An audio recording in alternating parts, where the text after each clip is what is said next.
Soul Ministry mempersembahkan pengajaran dengan topik Jangan Menyerah. Saya percaya pengajaran ini memberkati kita semua. Tuhan Yesus menyertai. Wow, ini hari Minggu ini hari spesial nih. Tapi di hari Minggu ini ada satu kuasa ya, kesembuhan ya. Walaupun pilek, walaupun ada yang ini, dan saya katakan enggak, saya menanti-nantikan. Sebenarnya waktu hari Selasa kemarin berarti ya. Selasa apa minggu kemarin ya? Mungkin hari Minggu kemarin ya, yang saya khotbah tentang yang saya katakan bahwa jadi waktu dia punya minggu yang lalu atau hari Selasa yang saya katakan ya. Tuhan katakan kepada saya, jangan kamu ngomong hari Minggu lagi. Aduh, cepet ya, sudah hari Jumat lagi. Aduh, cepet ya, sudah hari Selasa lagi. Tapi Tuhan katakan, kamu menanti-nantikan nggak hari Minggu atau hari Selasa? Nah, itu yang saya lakukan sebelum beberapa hari kemudian. Terus istri saya ada sedikit pilek, saya nggak tahu. Terus malamnya saya tidur kepagian. Waktu kepagian akhirnya saya bangunnya jam 3 pagi. Saya bangun jam 12 malam. Saya tidur cuma 3 jam. Jam 9 bangun sampai jam 4 pagi sampai jam 5 pagi nggak bisa tidur. Apa yang terjadi 2 hari berturut-turut. Nah, 2 hari berturut-turut waktu istri saya agak pilek, langsung saya agak sedikit kena ya. Tapi pada waktu hari pas kena seperti begitu, hari Minggu, saya merasakan seperti apa ya? Aduh, udahlah, saya mau skip dulu aja. Sepertinya nyaman ya, sepertinya kalau di kasur enak kali ya tiduran. Tapi apa yang terjadi? Tuhan, minggu lalu kamu udah ngomong, kamu bagaimana cara menanti-nantikan. Dan apa yang terjadi? Saya memuji-muji Tuhan. Artinya memuji-muji Tuhan gimana? Bukan badan saya udah enak bagaimana. Saya katakan bahwa jadi saya menanti-nanti. Apa sih menanti-nantikan? Dikatakan menanti-nantikan itu kita seperti kayak menanti-nantikan pacar ya. Setiap hari Sabtu. Mungkin dari sini kalau ada yang hari Sabtu mau ada apa ya, waktu zaman dulu adalah waktu wakuncar ya. Waktu apa? Singkatan apa tuh wakuncar? Saya ingatnya dia punya. Waktu kunjung pacar. Jadi waktu kita penantian ya, waktu walaupun sakit atau gimana kayaknya nggak peduli ya, bela-belain datang ya. Nggak punya ongkos juga kita cari ongkosnya gimana. Nah, jadi itu yang dikatakan menanti-nantikan, menanti-menantikan dan apa yang terjadi semangat keluar. Dalam hidup kita nggak bisa yang namanya cuman hanya mengikuti alur. Apa itu mengikuti alur? Ya sudah, kalau saya enak kondisinya, saya lakukan A, lakukan B. Apa yang terjadi? Saya mau ada kesaksian sedikit. Bukan kesaksian sih ya. Ini bagus banget. Kesaksian orang lain sih. Ini hamba besar sekali di Amerika. Kalau saya sebut namanya mungkin kalian juga tahu. Jadi mereka sebelumnya, bukan mereka, satu orang ini ada di bawah disciple, pemuritan seorang hamba Tuhan besar juga. Jadi hamba Tuhan yang besar. Nah yang sekarang ya juga sama hampir sederajat. Ya nggak sederajat lah, tetapi partner di dalam satu ministry di Amerika. Nah, apa yang mau saya ceritakan? 2 tahun yang lalu orang tersebut didiagnosa dia punya sininya ini lehernya ya, mungkin ada urat apa gimana, ada penggumpalan dan apa yang terjadi dokter katakan sudah menggumpal 90%. Jadi tinggal 10% aja darah yang masuk. Penyumbatan, bukan penyumbatan. Saya nggak ngerti penyumbatan gimana ya. Mungkin ada kapur atau gimana, saya nggak tahu. Dia ceritanya dia nggak banyak. Nah, waktu dia ada ini akhirnya katakan, ya sudah saya operasi. Saya nggak ngerti. Ini dia punya hamba Tuhan ini terkenal dengan yang namanya punya iman besar. Tapi saat itu mungkin dia punya iman sesuatu untuk ke dokter, ya sudah. Apa yang terjadi? Dia operasi di sini.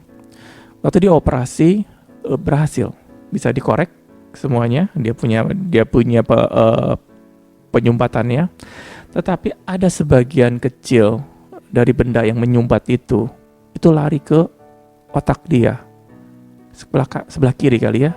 Kalau otak sebelah kiri, nah dan pada waktu dia nggak sadar, Nah mungkin berhasil atau gimana, tapi waktu pemulihan di rumah sakit, ada sebagian kecilnya tuh partikelnya lari, terlepas. Jadi harusnya kalau teori kedokteran, kalau pada waktu ditarik, mungkin semua kotoran dikeluarkan. Nah, yang di sini tidak ada, filternya langsung kena ke otak yang sebelah kiri. Apa yang terjadi waktu kena seperti itu? Ada penyumbatan di otak. Makin parah ya, yang tadi nyumbat di sini bisa jalan, dia ke rumah sakit dengan berjalan sehat, tapi pulang akhirnya lumpuh kanan. Mungkin benar ya, kalau kena otak yang kiri, yang kanan yang kena. Kalau yang kanan, yang kiri yang kena. Nah, dia yang kanan kena. Jadi dia tangannya nggak bisa diangkat yang ini. Di sini pun jalan juga tertatih-tatih. Nah, itu bukan hal yang paling worse, bukan paling buruk. Yang paling buruk adalah memori dia, ingatan dia hilang semua. Total loss. Dia nggak ingat keluarganya, dia nggak ingat anaknya, dia nggak ingat istrinya, dan dia nggak ingat semuanya. Dan atas Tuhan dia tuh hamba Tuhan. Dan dia nggak ingat semua firman, nggak ingat. Jadi ngeblank. Mungkin di sini ada orang tua yang ini ya, jadi bisa mengerti sedikit. Apa yang terjadi? Apa yang kita mesti lakukan seperti itu? Kalau kita terkena, apakah kita katakan, aduh seharusnya saya nggak operasi segala macam? Sudah terjadi. Apa yang terjadi? Dokter katakan orang hamba Tuhan tersebut orang kalau sudah kena stroke seperti itu biasanya fatal ya. Bukan stroke ini, penyumbatan, karena kalau stroke kan saya nggak ngerti lah. Nah, apa yang terjadi? Akhirnya dokter sudah give up, akhirnya dia pulang ke rumah dengan kondisi seperti itu. Kondisi sebelumnya datang ke rumah sakit dengan berjalan sehat lumayan. Jadi dia datang ke rumah sakit dengan masih bisa berjalan segala macam, pulang lebih parah. Ya sudah, akhirnya ini dia punya hamba Tuhan ini termasuk hamba Tuhan terkenal. Didoakan, segala waktu didoakan juga dia nggak tahu, dia nggak ingat semuanya. Katakan kamu punya iman segala macam, udah nggak ingat. Firman semua nggak ingat. Tetapi dia cuma bisa ngomong yes, itu doang. Dia ngomong apa satu dia ngomong yes. Nah, tetapi puji Tuhan, dia punya istri yang kuat. Apa itu istri yang kuat? Istrinya masih sehat ya. Dan waktu dokter katakan, ya sudah relakan saja. Ini dia akan sudah, namanya kalau sudah kena stroke, memori hilang. Memorinya hilang ya. Memori hilang tuh kan otak ya. Kalau ada memori hilang apa yang terjadi? Hilang kan ya. Nah, sedih? Ya sedih. Apa yang terjadi? Dia, istrinya punya iman sama Tuhan. Dia beriman. Dan dia katakan kalau orang tersebut punya memori sedikit pun, dia tidak akan give up. Give up apa? Menyerah. Hari ini kunci title yang saya mau ngomong adalah tidak menyerah, don't give up. Saya akan lanjutkan lagi saksian ini. Apa yang terjadi? Dia, istrinya katakan tidak. Kuasa Tuhan akan terjadi, tetap terjadi. Walaupun dokter semua katakan tidak akan sembuh.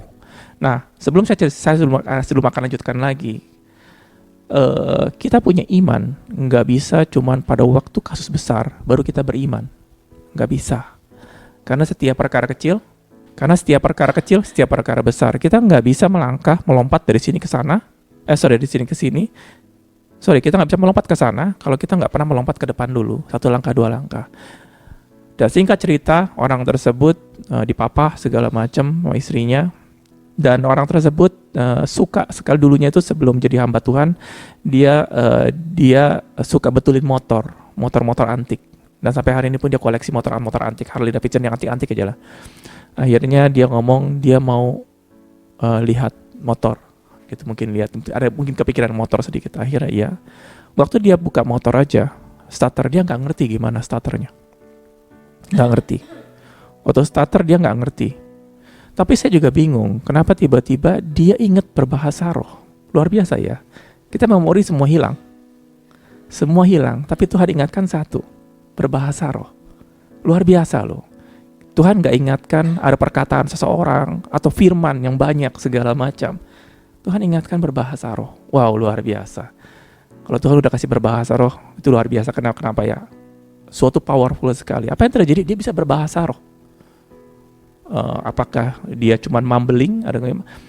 Pada waktu dia berbahasa roh, Padahal saya juga nggak ngerti kenapa dia punya memori semua hilang, segala macam hilang. Tuhan ingatkan berbahasa roh dan dia mau berbahasa roh. Waktu dia berbahasa roh, nggak tahu kenapa dikasih kuncinya, dia nggak tahu nih gimana cara hidupin motor tersebut. Tuhan bisa tuntun dia untuk menghidupkan satu motor. Wow, luar biasa. Padahal memori semua lost loh. Dia nggak tahu nih kunci mau gimana, ada kuncinya banyak segala macam.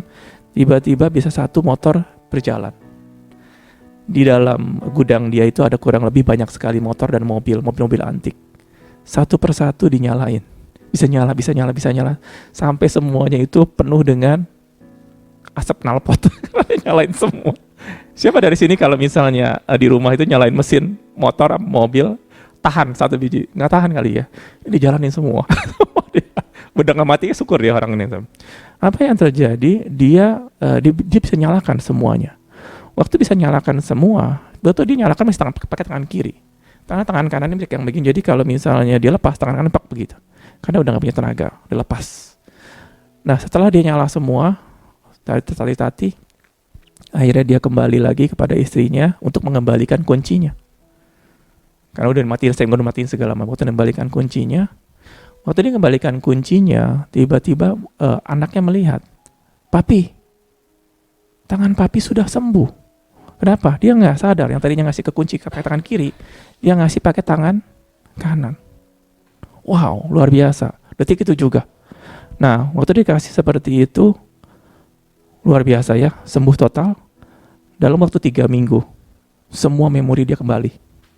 Tangan dia sembuh. Nah, siapa orang tersebut? Namanya Jerry Savelle. Dia salah satu di Kenneth Copeland Ministry. Jesse Duplantis, Kenneth Copeland, dan Jerry Savelle. 3 orang ini. Nah, kenapa dia bisa berbuat seperti itu? Kalau kita katakan, wow, kuasa Tuhan luar biasa, kita berdoa. Enggak, bukan itu. Kenapa saya bilang bukan itu? Dia setiap perkara kecil, setiap perkara besar. Kalau dia nggak pernah memulai hal kecil sebelumnya, kalau misalnya dia di dalam komunitas yang selalu menjatuhkan dia, selalu di komunitas yang nggak benar, dia nggak mungkin bisa bangkit lagi.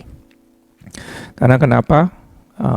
Pasti orang katakan, udahlah, kamu sudah stroke, mau apain lagi? Udah di rumah aja istirahat.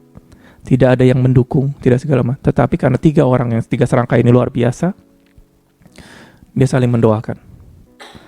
Dan dia percaya, punya iman, bukan cuman iman asal-asalan ya, atau sudah tumpang tangan ya, sudah terserah Tuhan bisa sembuhkan. Enggak, mereka punya iman luar biasa.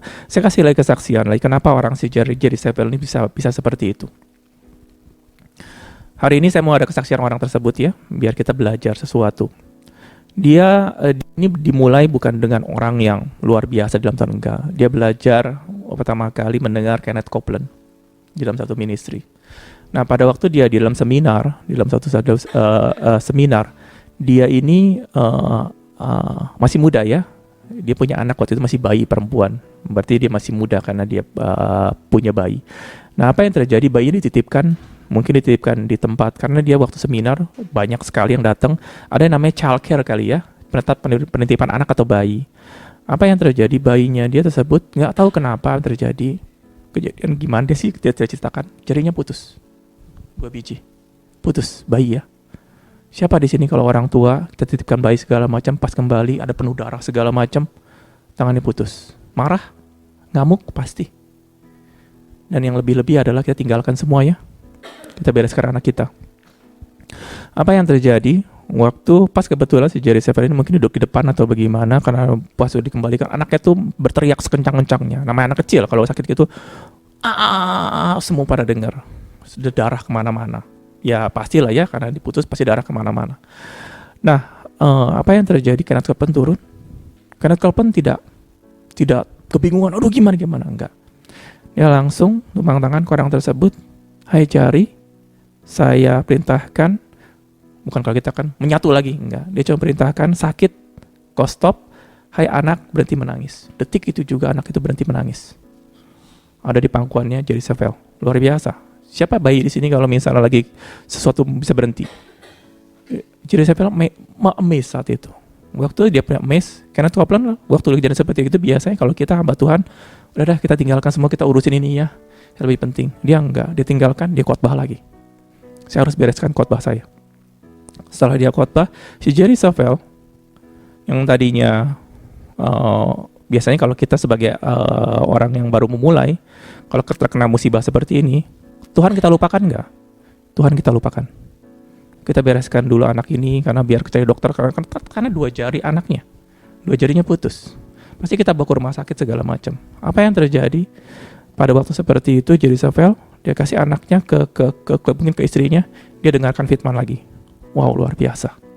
Dia dengarkan firman lagi sampai beres. Apa yang singkat cerita, mungkin karena si Jerry Savelle ini sudah belajar dengan Copeland, akhirnya besoknya dia pergi ke dokter yang spesialis untuk anak segala macam ini. Dia tanya anak tersebut ke dokter tersebut, gimana? Karena sudah kelamaan, biasanya kalau baru 1 jam 2 jam biasanya bisa disatukan lagi. Bener ya, kalau ada ilmu kedokteran, kalau ada yang putus sebentar, kita cepat-cepat ke dokter, masukin ke es biasanya ya, terus akhir kita ke dokter bisa disatukan lagi. Tapi kalau sudah kelamaan, dia hancur. Dia punya mungkin urat-uratnya sudah mati, semua sudah mati. Nah, anak tersebut karena sudah beberapa hari atau gimana, dokter katakan sudah nggak. Waktu dikasih ke dokter, mungkin ditaruh ke kantong plastik kali ya, sama dokternya mau dibuang ke tong sampah, tuh jari tersebut. Marah nggak? Kalau orang apa aja, marah kali ya. Ini orang dokter nggak, kurang ajar banget. Ini anaknya bagian tubuh dari anak saya main dibuang begitu aja. Tapi karena dia ya ke dokter biasanya lebih sopan ya, kita tunduk karena kita minta pertolongan dari dokter tersebut. Apa yang terjadi? Dokter ngomong seperti gini, ini sudah tidak bisa sembuh lagi. Tapi dia bilang, dok, coba lakukan apa yang dokter bisa lakukan, saya akan percaya apa yang bisa saya lakukan. Dia tidak give up, dia tidak menyerah. Walaupun dokter katakan sudah nggak mungkin, sudah berhari, dia nggak menyerah. Apa yang terjadi? Dokternya lakukan apa segala macam, saya nggak ngerti gimana caranya. Beberapa hari kemudian, jari tersebut bisa disatukan lagi ke anaknya. Itu pun dokternya kaget. Dia bilang seumur-umur saya begini nggak pernah bisa disatukan lagi. Nah, tetapi waktu dia menghadapi masalah seperti itu, dia nggak pernah panik. Dan dia punya iman dari hal kecil. Nah, perjalanan waktu banyak sekali yang dia alamin hidup itu. Dalam hal soal finansial, dalam hal segala macam, dia banyak sekali alamin. Dia setia dengan kepada Tuhan. Dia setia dalam prinsip-prinsip Tuhan. Apa yang terjadi? Build up. Sampai akhirnya 2 tahun yang lalu dia kena stroke. Dia bisa lewatin lagi. Kenapa? Karena dia punya prinsip don't give up. Jangan menyerah. Nah, hari ini ada satu di firman Tuhan. Kita buka firmannya ya. Bagaimana Paulus ini benar-benar luar biasa ya. Jadi Paulus ini mengalami banyak sekali masalah ya dalam hidup. Bukan masalah hidup nggak bisa bayar ini, nggak bisa, bukan. Tetapi masalah hidup yang benar-benar hidup dan mati. Dia beberapa kali dikatakan tenggelam di lautan. Mau tenggelam, bukan tenggelam ya, maksudnya terombang-ambing di lautan. Pernah dilemparin batu sampai mati. Pernah dipecut segala macam. Dan dikejar-kejar orang. Benar-benar kehidupannya benar-benar kalau kita katakan, saya belum pernah ketemu hamba Tuhan seperti itu ya. Tetapi dia nggak pernah give up. Kenapa dia nggak pernah give up? Karena dia tahu persis hidup dan mati ada di tangan dia. Kalau saya selesai, katakan selesai, baru selesai. Jadi kalau kita mau give up, biasanya kita give up karena tekanan luar. Karena ditekan kiri dan kanan sehingga mengatakan udahlah, sudah terlalu berat. Tuhan katakan pencobaan-pencobaan yang kamu alami adalah pencobaan biasa dan tidak akan melampaui kekuatan kamu. Nah, jadi kenapa si Jerry Savelle ini bisa sampai dia punya iman seperti begini dan dikatakan saya akan selesai kalau saya katakan selesai.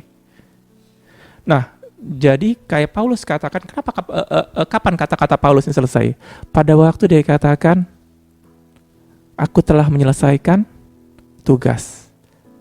Dia katakan aku sudah mencapai garis finish ya. Garis finish. Jadi bukan orang yang menentukan hidup kita, bukan juga lingkungan, bukan juga si kuasa-kuasa atau si iblis yang menentukan kita, enggak, kita yang menentukan sendiri.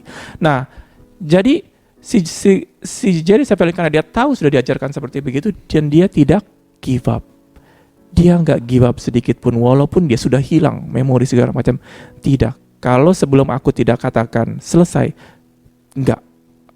Tidak ada seorang pun di dunia ini yang bisa stop dia. Karena kenapa? Tuhan katakan hidup dan mati ada di tangan kita, di mulut kita. Nah, kita nggak bisa cuman hanya ngopi-ngopi katakan, ya saya juga mau seperti kayak Jezebel.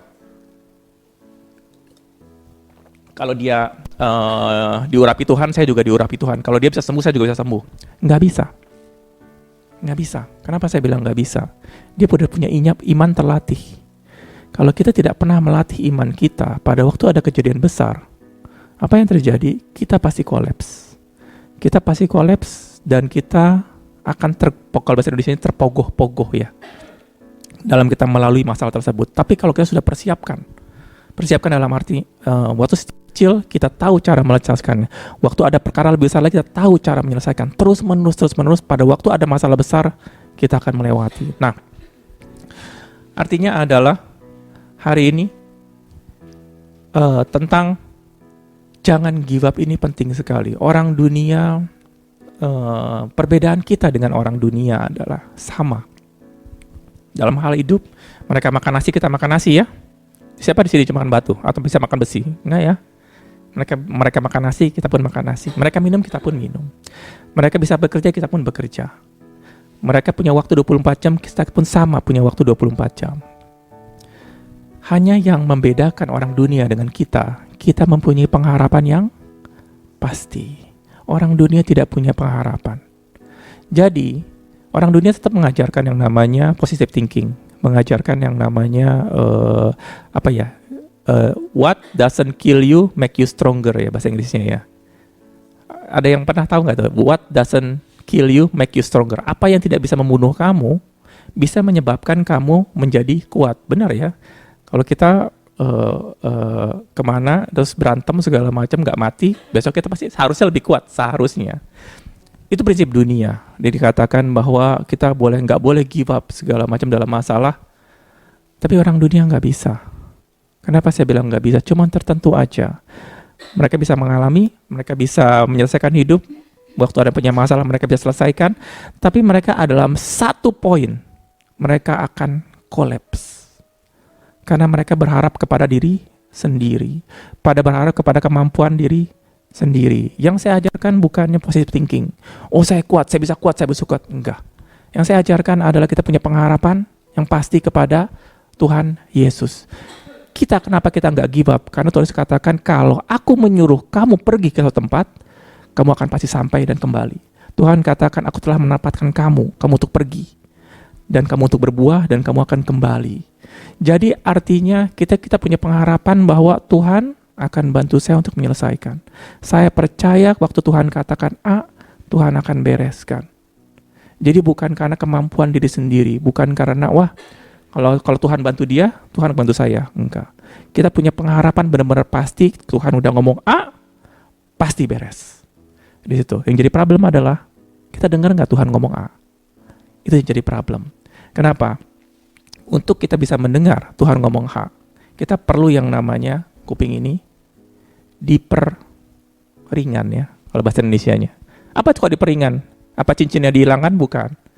Kalau kebanyakan cincin nanti terlalu berat kupingnya ya. Tuhan katakan kalau telinga berat mendengar, itu akan sulit kita dalam bekerja bersama dengan Tuhan. Kita perlu telinga ini kita ringankan. Artinya ringan mendengar, sensitif dengan Tuhan. Cara sensitif kita nggak bisa cuman hanya, saya setiap minggu cuman datang dengerin khotbah, nggak bisa. Apabila kamu mencari aku seperti mencari perak dan permata, maka kamu akan mendapatkan. Kamu mau mengejar nggak? Kamu mau mengejar. Kenapa? Untuk kebaikan kita. Sekali kalau Jezebel dia nggak memulai hal kecil, waktu dia 2 tahun yang lalu kena stroke, bisa sembuh nggak? Kemungkinan nggak bisa sembuh. Kemungkinan. Gitu loh. Nah, saya percaya adalah apa yang kamu tabur itu yang kamu tuai. Kita waktu menabur kemenangan, kita menabur benar-benar kuasa, kita akan menuai semua yang Tuhan akan kasih ke kita. Jadi si Jezebel 3 orang ini, dan yang lebih saya juga amazed 3 orang, 3-tiganya punya pesawat terbang, 3-tiganya hamba Tuhan. Hebat ya. Kalau kita di sini ya mungkin ada ya hamba Tuhan dari gereja lain, mungkin 3. Saya juga nggak tahu ada nggak sih yang di sini punya pesawat terbang hamba Tuhan? Ada nggak di Indonesia? Ini ada pengalaman nih, ada. Belum pernah dengar ya. Pesawat terbangnya itu bukan capung. yang ada pesawat terbang yang cuman 1 jam mesti berhenti kalau nggak dia jatuh. Nggak, dia punya pesawat terbang, pesawat jet. Dia bisa keliling dunia. Dia cuman nggak harus isi ulang. Nggak perlu diisi. Dia punya bensinnya. Jadi kalau misalnya kalau ada yang berangkat ke luar negeri ya, biasanya ada transit. Kalau kita mau ke Amerika, kita mesti transit dulu di Jepang. Mungkin ke Jepang dulu baru kemana. Karena kenapa? Bensinnya nggak cukup biasanya. Mereka transit dulu, kalau cukup mereka akan jalan terus pesawat terbang. Dan pesawatnya mereka ini, 3 orang ini, itu nggak perlu isi ulang. Jadi kalau dia mau berangkat dari sini ke Amerika, langsung ke Amerika. Udah nggak perlu transit lagi. Luar biasa, karena kalau transit, turun, ngisi bensin itu lama sekali. Emang ngisi bensin cepet ya. Kalau pom bensin yang cepet ya. Tapi belum ngantri ya, belum ada ngantrian. Makanya dia beli pesawat terbang yang nggak perlu isi lagi bensinnya. Dan pesawat terbang seperti gini mahal. Karena dengan teknologi ya, segala macam. 3-tiganya mempunyai pesawat terbang seperti itu. Luar biasa. Dan kebanyakan dari mereka itu bukan hanya mendapatkan uang dari jemaat. Kalau di sini katakan, ya dia mah enak karena dia dapat dari karena minta orang perpuluhan segala macam. Saya kasih tahu sedikit. Mereka salah satu bisa mendapatkan dia punya finansial yang bagus seperti itu karena mempraktekkan firman Tuhan. Saya mau kasih kesaksian lagi sedikit lagi ya, biar hari ini kita kasih kesaksian. Dari kita kalau misalnya kita lagi punya usaha, biasanya kita mau selesaikan semua problem itu dengan cara-cara dunia. Misalnya kalau kita punya hutang, kartu kredit, kita punya hutang apa segala macam, kita bilang, Tuhan, tolong kirimkan saya selesaikan orang yang beri pinjaman, atau kita minjam sana sini, atau kita dapat usaha seperti itu ya, dengan cara-cara manusia. Mereka sudah masuk ke dalam konsep melihat Tuhan dalam finansial. Itu bukan lagi dengan kekuatan manusia. Ada satu kesaksian, karena mereka satu kumpulannya yang dipunya Kenneth Copeland ternyata kuat sekali di dalam finansial. Mereka bisa berdoa dan akhirnya, ini ngomong seperti bukan ditiru ya, saya cuma ada kesaksian. Ada satu kesaksian dari orang-orang dari jemaat mereka. Mereka ada orang salah kirim duit ke rekening dia sebesar $5 juta. Siapa dari sini keluar rekening tiba-tiba ada masuk sekitar 60 miliar? Apa yang terjadi? Cepet-cepet keluarin ya. Benar ya? Atau tiba-tiba dia ada masuk uang 60 miliar ke rekening dia. Berarti $5 juta, 70 miliar ya. Tetapi mungkin by system mereka sudah cepat sekali. Akhirnya dia telepon. Sorry, rekening ibu frozen, dibekukan. Kenapa? Ada duit salah masuk dan kita mesti cek dulu itu dari mana. Lah, saya mesti bayar segala macam, kemana-mana, kok main freeze aja. Sebentar Bu ya, saya akan perbaiki segala macam. Mau berapa lama? Saya nggak tahu. Bisa sehari, bisa 2 hari, bisa 2 minggu segala macam. Apa yang terjadi? Ya sudahlah, orang tersebut. Tapi dia kan butuh kan. Kalau di Amerika kan segala sesuatu pakai cek bayar segala macam. Tapi bank katakan ibu nggak boleh buka cek lagi sampai ini beres. Jadi kalau buka cek nanti akan bermasalah karena akan di freeze ya. Nah apa yang terjadi? 2,5 jam kemudian bank itu telepon lagi. Bu sudah beres masalahnya. Duit ditarik ternyata salah kirim. Saya juga nggak ngerti kenapa bisa salah kirim. Nama segala macam sudah jelas. Itu bukan duit nyasar. Benar-benar ada angkanya. Tetapi yang punya uang, dia mau telepon ke ibu. Dia mau ngomong. Ibu mau terima nggak? Terus nggak usah, nggak ada masalah. Kan sudah beres. Segala macam. Enggak. Orang tersebut mau minta maaf. Segala macam. Dia mau telepon. Udah nggak perlu, dia bilang ibunya katakan. Karena kenapa? Kan sudah beres, sudah dibuka. Nggak ada masalah. Enggak. Kita sebagai bank, kita ada punya, maksudnya minta maaf. Dan orang itu semua minta maaf. Boleh nggak? Akhirnya karena dipaksa, didesak sama bank tersebut, akhirnya ya udah kasih aja. Waktu kasih berapa menit kemudian, dia orang itu telepon. Sorry, saya salah kirim uang kepada kamu. Dikatakan. Dan pada waktu salah kirim, dia tanya orang tersebut, apa yang bisa saya bantu? Orang strangers loh. Apa yang bisa saya bantu? Dan kebetulan ibu ini dia ada punya iman untuk dilunasi hutang dia $46.000. Dia nggak tahu gimana caranya. Dia bekerja segala macam, dia belum bisa lunaskan, sudah bertahun-tahun nggak bisa lunas, tapi dia percaya Tuhan akan lunaskan. Apa yang terjadi hari itu? Dia tanya orang tersebut, apa yang bisa saya lakukan buat ibu? Maksudnya Ya, apa yang bisa saya lakukan? Dia teringat, saya punya hutang $46.000. Dia nggak minta, dia nggak maksa. Dia nggak ngomong, kalau lu nggak bayar ini, gua tuntut bang itu. Enggak. Ada orang menawarkan bantuan. Apa yang bisa saya bantu? Apa ibu punya hutang segala macam? Dia kalau sebut 200.000, 300.000, saya juga nggak ngerti. Dan dia ngomong saya punya hutang 46.000. Dia ada beriman kepada Tuhan sudah berapa tahun, belum tercapai iman tersebut.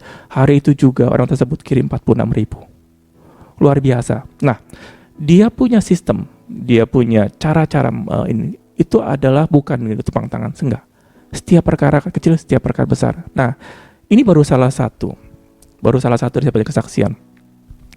Jadi, terkadang dari kita, Tuhan katakan janganlah kau mengingini, benar ya? Ada ayat itu ayatnya keberapa ya? Ke-10 ya? Yakin ke-10 bukan ke-9 ya? Apa sih jangan mengingini? Saya pikir dulu jangan mengingini kamu nggak boleh punya baju, nggak boleh punya kendaraan. Bukan. Saya kasih tahu bagaimana. Kita akan masuk ya ke hal yang baru. Apa itu jangan mengingini? Biasanya kalau dari kita minta sama Tuhan sesuatu. Tuhan, saya mau rumah. Saya mau kendaraan karena saya perlu. Rumah saya buat tempat tinggal karena saya ngotak terus. Salah nggak? Nggak salah. Kita mau mobil karena saya mau ada melakukan sesuatu kan sering hujan, saya perlu mobil. Salah nggak? Nggak salah. Yang jadi salah, saya katakan seperti gini, saya mau sekarang. Kalau nggak sekarang, saya nggak mau tahu. Pokoknya saya mau sekarang. Dan ada lagi ya, kenaik level. Kenneth Copeland sama dia punya orang ini seperti ini, sudah belajar apa yang namanya, dia mau membeli barang semua, segala sesuatu, sesuai dengan harga yang dia mau. Siapa di sini sering pergi ke Mangga 2? Sering, kenapa di Mangga 2 pergi Mangga 2? Murah. Dan bukan hanya murah, bisa ditawar lagi. Bisa berantem sama pedagangnya. Dia buka harga 10.000, kita tawarnya berapa biasanya? 3.000 ya, 3.000. Kalau orang sini, waduh, keterlaluan sekali kamu nawar ya, harga 10.000 tawar 3.000. Biasanya kalau ibu, kalau saya nggak tahu deh ya, biasanya orang nawar dari 10.000 kita tawar 9.000 ya, dikasih yes. Di China, siapa yang pernah pergi ke China? Mungkin Rosa pergi ke China ya. Kalau barangnya harga 10.000, kita mesti tawar berapa tuh, Rosa? Masih ingat nggak? Harga 10.000, mesti tawar berapa? Enggak, mesti tawar $1. Harga 10 tawar 1. Karena kenapa orang Cina kalau buka harga seenaknya, dari harga 10 bisa turun ke 1. Dan kalau misalnya waktu dulu saya ke China, saya demen sekali belanja. Karena demennya itu saya pulang seperti kayak orang pemenang. Harga 10.000, saya tawar 1.000, dapat lagi ya. Nah, itu yang dikatakan membeli barang dengan harga yang kita mau. Biasanya kalau kita membeli barang rumah, Tuhan saya mau rumah. Tuhan katakan aku akan berikan kamu rumah. Rumah segimana? Ukuran 6x15. Pasarannya harganya Tuhan harganya 2M misalnya, 1M lebih. Terus Tuhan katakan aku akan berikan. Kalau kita membeli rumah 6x15 harga pasaran 1M apa 2M dan kita mendapatkan dengan harga 1M 2M, biasanya kita akan berkata dengan kekuatan kita, dengan kemampuan kita bisa membeli rumah tersebut. Benar nggak ya? Karena saya bekerja keras, nyicil segala macam. Tapi kalau harga pasaran rumah tersebut 1M, kamu beli dengan harga 100 juta, mungkin nggak? Yang di sini yang punya rumah, nggak mungkin kok. Mana ada orang yang jual rumah harga pasaran 1M, kamu bisa beli dengan harga 100 juta. Begitu kan? Apa saya cuma ngomong? Itu yang mereka lakukan semua. Apa mereka bisa lakukan? Ini untuk menghindari apa yang namanya janganlah engkau mengingini. Kalau kita mengingini rumah, Tuhan katakan oke, aku akan berikan. Akhirnya saya kesaksian lagi, ada satu si Jerry Sopel. Nah, pada waktu si Jerry Sopel dia ingin membeli satu tanah itu kurang lebih 4.000 meter. 4 hektar, 40.000 meter. Siapa dari sini kalau misalnya di sini kalau harga tanah 4 hektar berapa ya? Di sini ada yang punya rumah kontraktor berapa duit kira-kira? Pasarannya kalau 4 hektar. Tergantung daerahnya ya. Semurah-murahnya berapa lah? Biasanya 500.000, 1 juta per meter ya. Kalau 1 juta berapa? 40M dong ya. Iya. Jadi dia waktu itu ada melihat tanah harganya 4 hektar dan dia mau tanah tersebut. Waktu dia punya mau tanah tersebut, dan Tuhan juga berkata kepada dia, aku akan berikan tanah itu buat kamu. Pada waktu kalau misalnya Tuhan akan katakan seperti biasa dari kita, kalau kita mendapatkan suara dari Tuhan, kalau Tuhan katakan A, kamu lakukan apa? Biasanya yang bayar kita. Tuhan cuma nyebut doang. Bener nggak hamba Tuhan di sini? Bener nggak? Bener ya? Kenapa? Pak Daniel, tolong Tuhan katakan, aku akan kirim kamu pergi dan jaya. Biasanya yang bayar kita. Tuhan gak keluar duit, gitu loh. Karena kita dididik dengan melakukan semua, kalau Tuhan ngomong A, kita yang biayain. Mereka punya perkataan, punya iman. Kalau Tuhan ngomong A, Tuhan akan biayain. Dan biayainnya dengan cara-cara Tuhan. Apa yang terjadi waktu Tuhan mau berikan, dia punya tanah tersebut, dia akan 4 hektar. Dikatakan, oke, saya percaya. Pas kebetulan di Amerika, itu tanahnya itu tanah mungkin dekat-dekat Texas kali ya. Saya nggak ngerti, mungkin dekat-dekat dia punya Texas.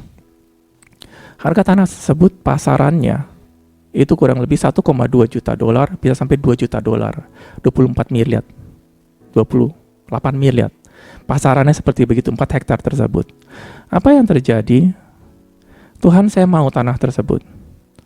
Berapa lama kemudian dibeli orang. Apa yang terjadi kita kalau misalnya kita mau rumah tersebut ya, ratusan sale dijual. Ini punya saya. Tuhan katakan, Tuhan akan berikan buat saya percaya. Besoknya hilang sale-nya. Sudah dibeli sama orang. Biasanya kita gimana perasaan kita? Kayaknya bukan dari Tuhan ya. Kenapa? Udah kejual. Tuhan bohong. Katanya buat saya. Caranya Tuhan, waktunya Tuhan berbeda dengan caranya kita. Waktu si Jerry Savelle dikatakan bahwa katanya Tuhan mau kasih saya, ternyata sudah dibeli. Dan itu sudah dan lucunya dipublikasikan di news, di koran. Ini semua orang tahu bahwa tanah tersebut sudah dibeli sama perusahaan A. Ya, sudah dibeli. Harganya tinggi lagi. Gimana? Saya gimana dapat? Biasanya kalau sudah dibeli harga tinggi, mereka akan jual lebih tinggi lagi. Gak mungkin gitu. Apa yang terjadi? Dia komplain jadi sepel sama Tuhan.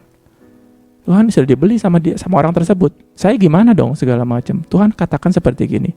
Kamu mau percaya koran atau mau percaya saya? Kalau kita kebanyakan koran, kenapa? Karena sering baca koran. Makanya saya udah lama gak baca koran ya, jadi saya lebih percaya Tuhan. Apa yang terjadi? Jadi saya katakan, saya mau percaya sama Tuhan. Tapi sudah laku. Apa kita mau sumpahin itu perusahaannya? Jangan ya. Dari kita, kalau misalnya kita nggak dapet, kita sumpahin perusahaannya. Enggak. Dia katakan, Tuhan, aku tahu apa yang kau katakan. Si Jerry ini. Engkau bisa berbuat apa saja yang kau mau. Jangan nyumpahin orang ya, jangan nyumpahin orang. Dan dia akhirnya, dia tetap tenang, saya percaya. Apa yang terjadi? Kemudian perusahaannya bangkrut. Perusahaan bangkrut dan harus dijual tuh tanah tersebut. Yes, kali ini pasti dapat nih gua nih, karena perusahaan bangkrut. Apa yang terjadi? Dibeli lagi sama orang lain. Perusahaan kedua. Walah, kok gitu Tuhan? Tuhan kapan punya saya? Tuhan katakan jangan engkau mengingini. Itu artinya.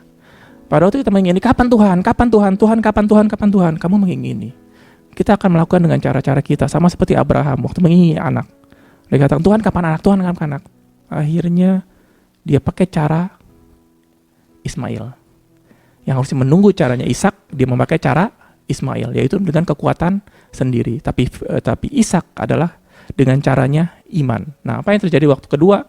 Ada sudah beli, dia tetap tenang. Dilatih imannya si Jerry Savelle tersebut, dia tenang, nggak ada masalah. Tuhan bisa buat terjadi. Apa yang terjadi? Perusahaan yang kedua bangkrut lagi. Kenapa? Nah, perusahaan yang kedua waktu beli tanah tersebut bangkrut lagi. Waktu bangkrut lagi, dibeli yang harusnya, yes, kali ini gua. Enggak. Perusahaan ketiga yang beli lagi. Perusahaan ketiga yang beli. Biasanya ya, jujur, ini perusahaan waktu beli tanah, dia bukan beli tanah, bukan investasi. Ternyata perusahaan-perusahaan minyak. Jadi kalau misalnya bangkrut, ada something wrong nggak dengan tanahnya? Perusahaan pertama dibeli, ternyata bangkrut. Berarti tanahnya nggak ada minyak. Benar dong? Perusahaan kedua, mungkin dia salah kali. Perusahaan kedua beli lagi, akhirnya bangkrut lagi. Waktu dia ngecek tanah tersebut, ada minyak nggak? Harusnya nggak ada minyak. Perusahaan kedua bangkrut. Akhirnya perusahaan ketiga masuk. Waktu perusahaan ketiga masuk, dan dibeli lagi, perusahaan ketiganya juga bangkrut.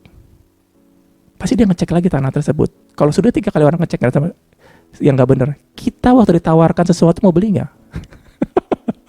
Mau beli nggak? Misalnya kita udah beli mobil, akhirnya ke bengkel terus, waduh rusak terus nih mobilnya. Ganti owner yang kedua, akhirnya dibeli, waduh masuk bengkel terus. Owner yang ketiga, akhirnya masuk bengkel terus. Terus dijual, Bapak mau beli nggak mobil saya? Mau beli nggak? Kalau beli gue masih gitu. Apa yang terjadi? Ternyata mungkin dilelang kali ya, disita sama pemerintah. Akhirnya pemerintah tersebut nggak tahu gimana caranya, dia ingat sama Jerry Savelle. Dia katakan, gue mau jual tanahnya ke lu. Karena sebelumnya ada 3 perusahaan sewa bangkrut, sekarang gue mau jual ke lu. Tetapi di dalamnya ada atribut-atribut, mungkin ada orang-orang sewa atau bagaimana, lu mesti bayar 1,2 juta dolar. Mungkin buat ngusir-ngusir orang, kalau misalnya kita properti, mesti ngusir-ngusir orang ya. Jadi ada kurang lebih biaya mesti keluarkan 1,2 juta dolar. Si Jerry Savelle begini, mungkin dia mampu untuk beli tersebut. Mungkin dia mampu, ada. Kapan lagi? Nah udah, akhirnya Tuhan sudah buka jalan, ditawarkan kepada saya. Apa yang terjadi? Dia ngomong seperti gini, dia telepon sama Tuhan, dia ngomong sama Tuhan, Tuhan, thank you, akhirnya saya dapat tanah ini. Mungkin murah kali ya, karena saya ditunggu-tunggu dari gini. Tuhan katakan, menurut kamu gimana? Terus, apa yang sebenarnya biasa kamu lakukan? Dia katakan, saya selalu membeli barang dengan harga saya. Apa yang terjadi? Kamu beli harga berapa? Saya mau beli dengan harga 200.000. Tetapi yang tadi 1,2 juta dolar itu saya nggak mau bayar. Lu yang beresin. Bayangin. 1,2 juta musir-musir orang-orang, dia nggak mau bayar. Jadi dia cuma bayar 200.000.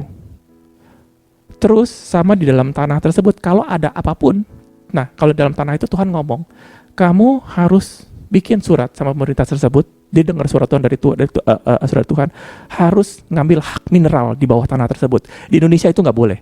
Kita kalau di rumah, misal Rosa, di mana atau rumah Hadi, ada tambang emas.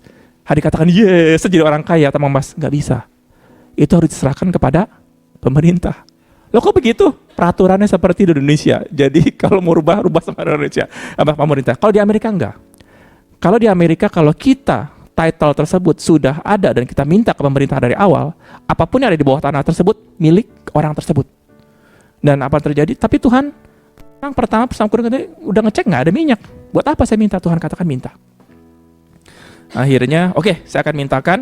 Harganya adalah saya cuma mau 200.000 dolar. Bayangkan 4 hektar cuma harga diminta cuma 3,8 M. Murah banget. Nggak mungkin. Waktu dikatakan, saya cuma mau tawar, lawyernya pergi, saya cuma mau tawar 200.000. Lu gila, nawar segitu. Nggak ada semua tanah seperti itu. Ini gue buat ngusir-ngusir orang aja perlu keluar duit 1,2 juta dolar. Lu mau beli cuma 200.000 dolar. Dia katakan tidak. Saya cuma mau beli 200.000 dolar, bukan ngancem. Kalau kita ke pasar, lu mau kasih nggak pakai pisau? Itu namanya ngancem. Dia enggak. Dia katakan saya cuma mau 200.000 dolar. Tidak mengingini. Kita kebanyakan kalau dari kita meminta sesuatu sama Tuhan, kita pokoknya Tuhan sekarang. Apa yang terjadi? Lawyer sendiri katakan, lu nggak salah nawar segitu. Nawar yang kalau bisa dikatakan yang cengli lah. Kalau orang-orang Chinese kalau nawar, yang cenglinya berapa? Yang fairnya berapa? Enggak, saya cuma mau nawar 200.000 dolar. Kalau nanti ada orang lain beli dengan 210 dolar gimana? Enggak, saya cuma mau tetap 200.000 dolar. Dan kalau laku nanti 210 gimana? Harganya pertama 1,2 juta dolar loh, 1,2 juta dolar.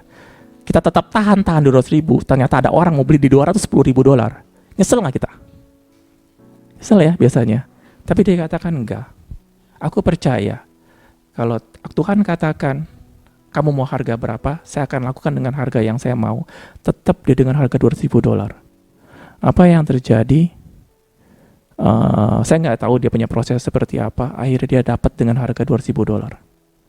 Dan plus lagi ada dapat surat. Apapun yang ada dapat mineral di bawah tanah itu menjadi haknya Jerry. Itu aja sudah menjadi namanya mujizat ya. Kalau kita beli rumah yang harga pasaran 1 M kita beli 50 juta, kayaknya nggak mungkin ya. Ketiban duren ketiban pulung, nggak mungkin. Itu yang dilakukan. Nah, itu baru kalau dapat harga tanah murah buat apa? Siapa di sini yang punya tanah murah? Saya ada tanah rumah di Sukabumi, nggak jadi duit. Saya beli tanahnya cuma 20.000 per meter, 20.000. nggak jadi duit. Pekerjaan Tuhan, kalau Tuhan sudah suruh, dia akan menjadi, kalau bahasa Inggrisnya profitable, akan beri profit yang di luar nalar kita. Apa yang terjadi? Ini dapat 200 ribu aja udah wow, yes, saya jual lagi dengan minimal harga 1,2 juta. Tapi siapa mau beli? Ini kemarin dia mungkin udah tawarkan kemana-mana ya. Akhirnya yang ambil Jerry. Kalau biasanya kalau kita sudah ditawarkan orang nggak mau beli, kita apakah saya nanti dapat barang jelek ya? Karena nggak ada yang mau beli. Saya tawar murah pun dikasih. Gua yang lebih pintar apa dia yang lebih pintar? Pasti dia lebih pintar gitu kan. Biasanya kalau kita pergi ke pedagang di Mangga 2, kalau ada harga murah, biasanya saya was-was. Pasaran harga, misalnya handphone harganya Samsung berapa? Samsung S berapa nih? Saya nggak tahu. Note berapa? Harga pasaran 10 juta, ada orang mau jual 500 ribu. Mau beli nggak? Beli yang ini beli. Kalau saya nggak, ini something wrong sama barang deh gitu loh. Pasti something wrong dulu nih barangnya. Kan kecurigaan. Nah, si Jerry ini akhirnya dia dapat harga tanah tersebut. Berapa tahun kemudian, akhirnya ada orang ngomong sama dia, saya mau eksplorasi tanah kamu. Waktu dia, ya sudah silakan eksplorasi. Karena kalau eksplorasi kita, kalau mahal loh eksplorasi gitu, ngebor-ngebor, bukan gali-gali tanah seperti biasa. Itu eksplorasi itu kalau kita perminyakan segala macam itu serba duit. Duitnya itu bukan 10 ribu, 20 ribu perak. Ngomongnya itu udah ratusan juta. Bener ya, kalau saya ngomong pipanya segala macam. Jadi dia nggak, akhirnya waktu ada perusahaan eksplorasi datang, silakan ngetes. Apa yang terjadi di dalam tanah itu ada gas. Ada gas. Dan gasnya itu bukan vertikal, tapi horizontal. Horizontal itu adalah cuma kedalaman berapa itu udah dapat. Kenapa 3 perusahaan waktu awalnya nggak mendapat? Tapi waktu diberikan kepada anak Tuhan, dia dapat. Ada gasnya dalam bentuk horizontal. Cuman gali berapa ratus meter sudah dapat, apa gimana saya nggak tahu. Nah, akhirnya karena mungkin di Amerika itu lebih fair ya cara bisnisnya ya. Karena dia nggak mau sampai berantem, akhirnya nggak dapat hak untuk eksplorasi.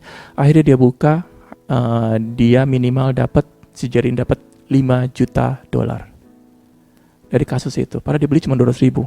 Kalau kita katakan bahwa yes, akhirnya Tuhan berikan kepada saya berkat. No, pekerjaan Tuhan adalah increase. God is the God of increase. Kalau kita sudah mendapatkan hal yang besar hari ini, jangan puas. Jangan katakan, yes, saya mau pensiun. Kalau kita biasanya dapat langsung pensiun ya, saya mau pikir aneh-aneh. Apa yang terjadi di sekelilingnya lagi, ternyata tanah yang diberikan sama Tuhan benar-benar luar biasa. Di sebelahnya ada lagi orang, mau cuman hanya numpang sedikit, dikasih dikasih fee $500 ribu.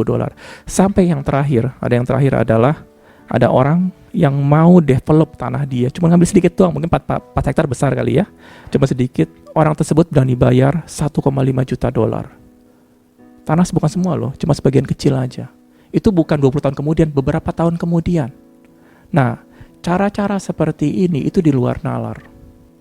Cara-cara kita dalam usaha dunia itu begini, meniti karir. Bener ya? Gaji 1 juta, nanti 5 tahun kemudian naik jadi 2 juta, meniti karir. Cara-cara anak Tuhan itu benar-benar di luar nalar kalau kita mau percaya.